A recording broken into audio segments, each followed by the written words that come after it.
तिरुपति मंदिर के प्रसाद के लड्डू में जानवरों की चर्बी की बात सामने आने के बाद अब उड़ीसा सरकार ने पुरी के जगन्नाथ मंदिर में प्रसाद तैयार करने के लिए इस्तेमाल किए जाने वाले घी की गुणवत्ता, उसकी क्वालिटी की जांच करने का फैसला किया है।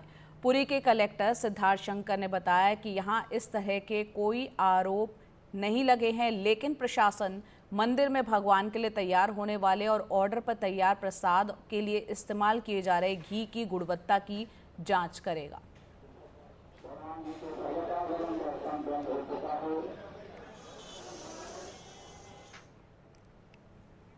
और तिरुपति बालाजी मंदिर के लड्डू प्रसाद में गड़बड़ी सामने आने के बाद बाकी देव स्थलों के प्रसाद को लेकर भी सवाल खड़े किए जाने लगे हैं। और इसी को देखते हुए एनडीटीवी की टीम उज्जैन में महाकालेश्वर मंदिर पहुंची, जहां हमारी टीम ने प्रसाद तैयार किए जाने की पूरी प्रक्रिया को बेहद करीब से भी देखा। आइए देखते हैं हमारे सहयोगी ललित जैन की ये रिपोर्ट।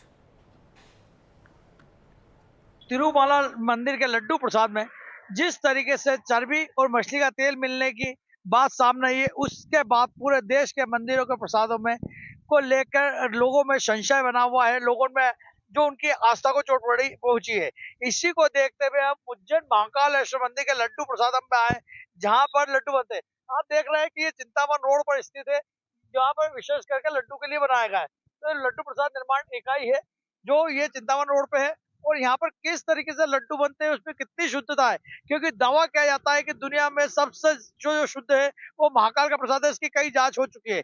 इसी को देखते हुए आपको बताते हैं कि यहाँ पे लड्डू कितनी हाइजेनिक तरीके से बनाया जाता है और उसमें कितनी शुद्धता है। तो जो लड्डू यूनिट के प्रभारी है त्रिपाठी जी, वो बताएंगे कि इसका प्रोसेस कैसे शुरू होता है। तो त्रिपाठी जी बताएंगे कि लड्डू बनाने की प्रक्रिया कहाँ से शुरू होती है, किस तरीके से? आप को बताते हुए मुझे प्रसन्नता है कि हम लोग जो बाजार से शुद्ध चना की दाल लेते हैं और चने की दाल को अपने ही आटा चक्की में पीस करके तैयार करते हैं। और ये जब बेसन तैयार हो जाता है तो हम पास के ही एक कक्ष में, जो रसोई कक्ष है महाकालेश्वर भगवान की, उसमें ले जाते हैं और वहाँ बहुत सारी प्रोसेस करते हुए इसको छानने के बाद घी में तला जाता है, जिसमें रवा मिलाया जाता है।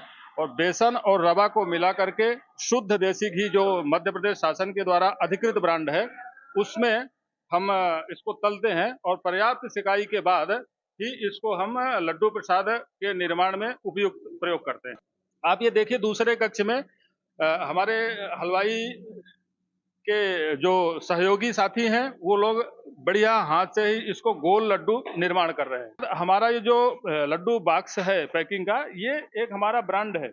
इसमें हमें जो देखिए, हमारे ब्रांड में IFSS के मानकों को पूर्ण करने वाले सारे प्रतीक चिन्ह इसमें लगे हुए हैं। हमारा बार कोड भी दिया गया है। बार कोड को स्कैन करके हम बहुत सारी जानकारी इकट्ठी कर सकते हैं। और जो हमें राष्ट्रीय स्तर के अवार्ड प्राप्त हुए हैं, FSSAI का आप देख पा रहे होंगे।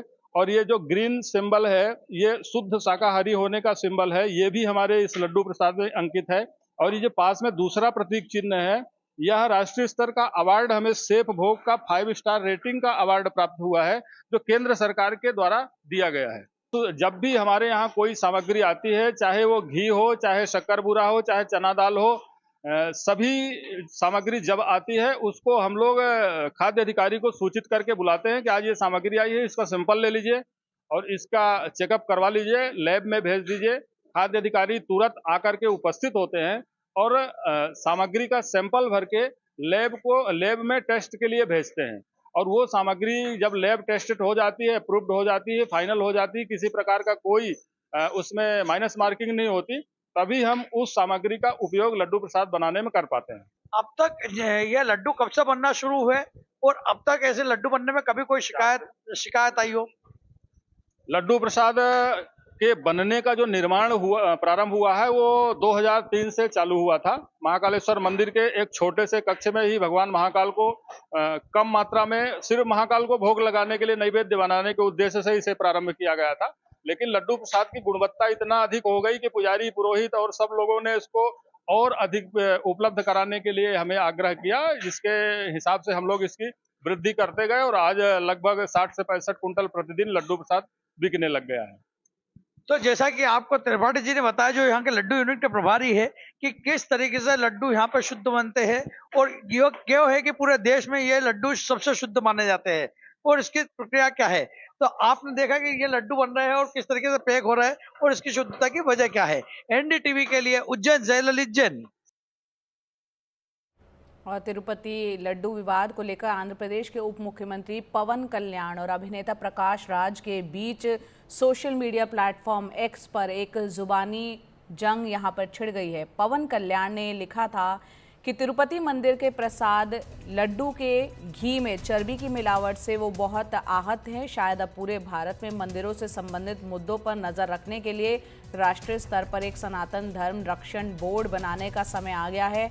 पवन कल्याण के इस पोस्ट की आलोचना करते हुए प्रकाश राज ने एक्स पर लिखा कि डियर पवन कल्याण, ये उस राज्य में हुआ है जहां आप उप मुख्यमंत्री हैं। प्लीज जांच कीजिए, दोषियों को ढूंढिए और कड़ी कार्रवाई कीजिए। आप इस मुद्दे को सनसनीखेज क्यों बना रहे हैं और इसे राष्ट्रीय स्तर पर बड़ा क्यों बनाना चाहते हैं? देश में पहले ही बहुत सांप्रदायिक तनाव है। इसके बाद पवन कल्याण ने प्रकाश राज पर जवाबी हमला बोलते हुए लिखा, तो वार पलटवार का सिलसिला यहां पर चल रहा है। उन्होंने लिखा यहां पवन कल्याण ने कि मैं हिंदू धर्म की पवित्रता और खाद्य पदार्थों में मिलावट जैसे मुद्दों पर बात कर रहा हूं।